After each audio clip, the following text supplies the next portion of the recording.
Hi, welcome to our channel. Today I will show you a beautiful kurti design with fabric color. If you like this video, please subscribe our channel for more such interesting videos like this. So let's get started. At first, I drew the outline of the picture and then started coloring it. I used here acrylic colors. Before started coloring, place a paper inside the cloth, otherwise the color will stick on the back portion of the kurti.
She's waiting for love to be realized.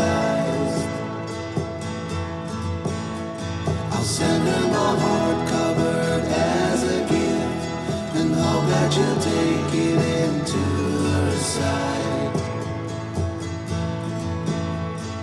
La la la la la la la la la la.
Every time when you iron any kind of fabric paint kurti, always turn over the cloth and then iron it so the color lasts long time.